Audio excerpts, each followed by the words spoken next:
These are 5 lessons on human nature that every young man should know. So the first one's about self-respect. And to quote Mark Manson on this, he says that the person you spend the most time with is yourself. So try not to lose their respect. And this is why I think self-image and self-respect is so important, because it's having that faith and belief in your own word. Like, we probably all have that one family member, right, that we see at every family gathering who says that they're trying to lose weight again for the 12th fucking time. And they say that they're actually going to stick to it this time, but then they end up quitting after a week. And I just think, like, that person is never going to have respect for themselves or a good self-image, because their word means nothing to them and it has no power behind it. And as Jordan Peterson says, you should treat yourself like a friend that you're responsible for helping. And that's honestly, in my opinion, one of the main differences between people who do extraordinary things and people who end up just staying average for the rest of their life, is that the extraordinary people, all they do is just fulfill the promises that they make to themselves, because they see their word as iron will. They see their word as bond and as something that they will never break to themselves. In order to control our thoughts, which in this sense is the promises that we make to ourselves, we must first control our actions, which are much easier to do. And if you're anything like me, you're going to have to start off with controlling your actions with shit that is so simple that you're going to think is beneath you, but that's just your ego talking, and you need to put that aside for a second and just listen. Before you go to bed tonight, promise yourself that you're going to make your bed as soon as you wake up tomorrow morning. If you want to change how you feel, you must focus on what you're doing. If you want to change what you're doing, you must focus on how you feel. And another thing about these extraordinary people that I study a lot is that when they keep these promises to themselves, it prevents these internal demons from entering their mind. And Alex Hormozy has a great way of summarizing pretty much everything I've just said into 3 words, which is, he says, but I'll know.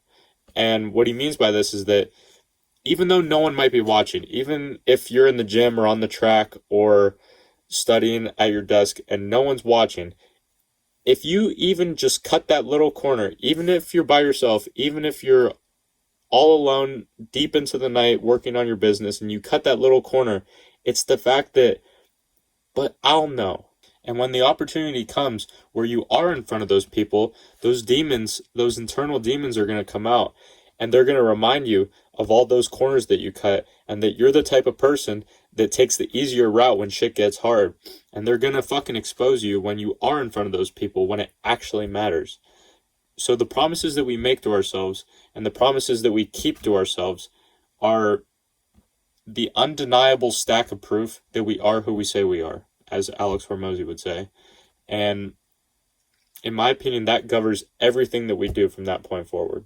The second one is about the lonely chapter of becoming an exceptional person. Even during our primal days when we used to travel in tribes, we didn't want to be different from our tribe and be rejected from our tribe.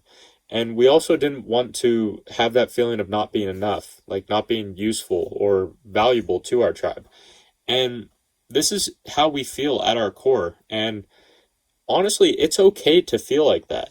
And that's why, for me, in terms of the loneliness and the lonely chapter, I've honestly begun to carve out my own tribe and build my own empire within the realm of self-improvement and self-development, which has honestly really helped me. And then when it comes to not being enough or not feeling enough, every time I feel like I'm not enough, I just think of Hormozy's tweet when he says that you've already achieved the goals that you said would make you happy, because it causes you to just reframe what you're actually pursuing.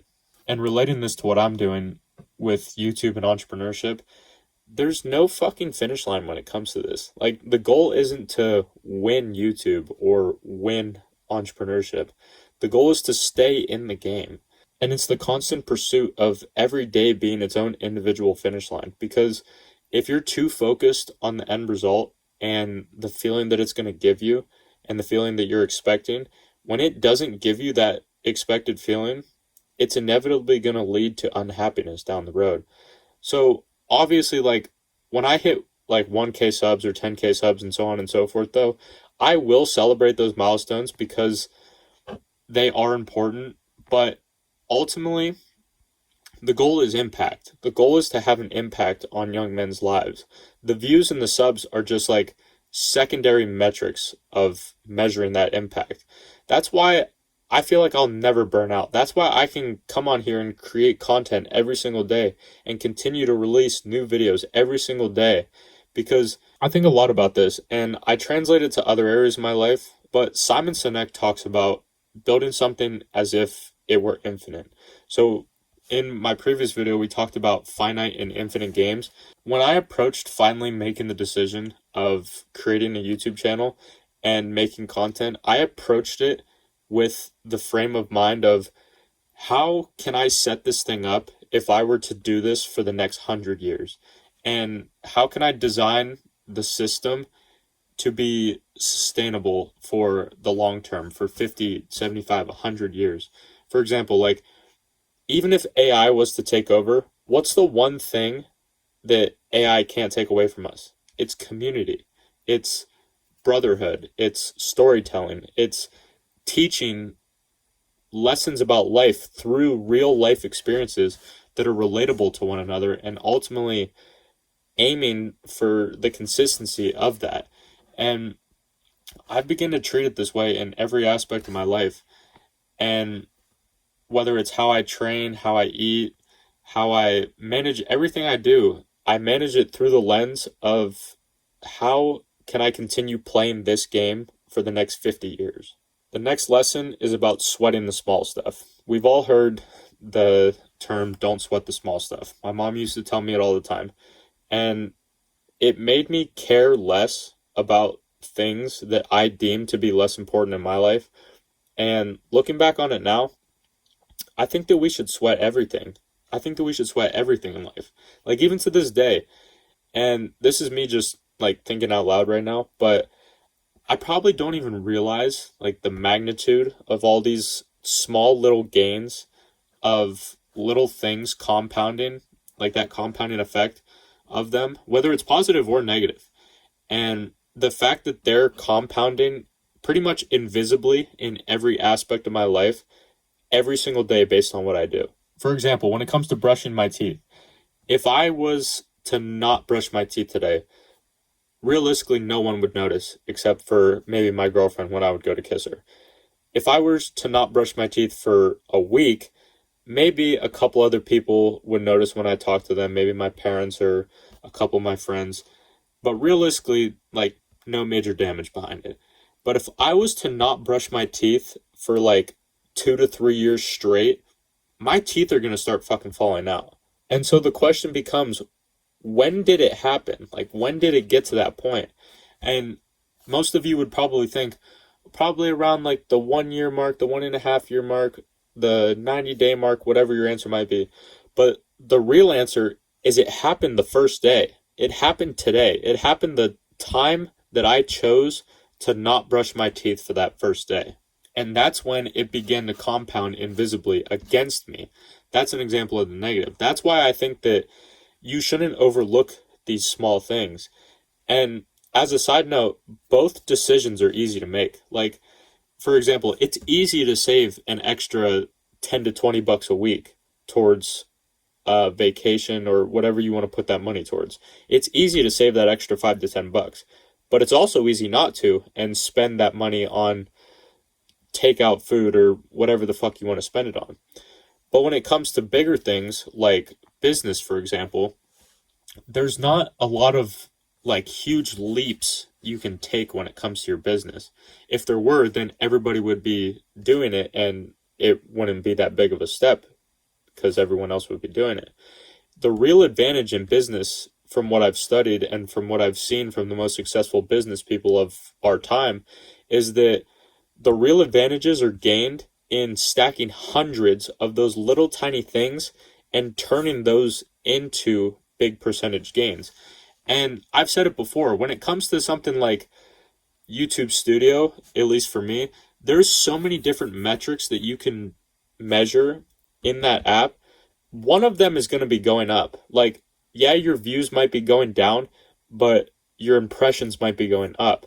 Your subscribers that you gained over the course of that month might be going down, but your average watch time might be going up. And if you track enough things, you're going to find one of those things that is going up, which is going to keep that fire burning to keep you going while you're also working on all those other little things that might seem insignificant.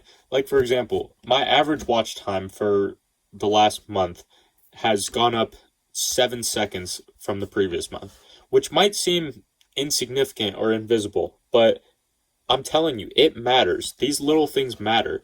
And in the back of my mind, I know that it gives me a sense of I'm making progress and I'm getting somewhere. Like, I'm improving with this, which ultimately gives you and gives me an endless spiral of upward momentum that I can use to take me as far and as high as I want to go with this thing. And actually, Warren Buffett, love him or hate him, he calls compounding, I don't know if he was referring to compounding effects, but he refers to compounding as the eighth wonder of the world. And his business partner, who is Charlie Munger, he actually says that the number one rule of compounding is to never interrupt it unnecessarily. And what he means by that is that you should sweat all the small stuff and you should focus on all these little things, but don't fuck with it if it's already working in your favor. Like, for me, when it comes to training in the gym, I've been doing this shit for so many years that there's almost like a feeling of novelty that comes with switching up your split or trying a new branch of exercises or whatever. But, like, in reality, think about it. What you were doing before, it was working. Like, it was making you progress. But now, don't get me wrong. If you're not making progress, by all means, definitely change something in your routine. And to give a bit of a shameless plug, I am releasing a no bullshit guide on building an athletic and aesthetic physique coming out next month, so stay tuned for that. But like I said, stop fucking with the positive compounding effect if it's already working in your favor. The only time that you should fuck with it is if you notice that it's working and compounding negatively. The next lesson is I'm going to read a list out to you of all of the things that are not doing the thing. And let me know if you relate to any of these when it comes to doing the work that you know that you need to do. Preparing to do the thing is not doing the thing. Scheduling time to do the thing is not doing the thing. Making a to-do list of the thing is not doing the thing. Telling other people that you're going to do the thing is not doing the thing. Messaging your friend who also may be doing the thing is not doing the thing. Writing a tweet or an Instagram caption about doing the thing is not doing the thing. Hating on yourself for not doing the thing is not doing the thing. Hating on other people who have done the thing already is not doing the thing. Hating on the obstacle in the way of you doing the thing is not doing the thing. Fantasizing about the admiration that you will get when you do the thing is not doing the thing. Reading about how to do the things is not doing the thing. Reading about how other people have done the thing is not doing the thing. And even listening to this thing about doing the thing isn't doing the thing. So all of this basically to say, no matter how you dress it up, no matter how you shape it, the work just needs doing. And ultimately for me, it just comes down to turning the camera on, lifting the weights, like whatever that thing is for you too.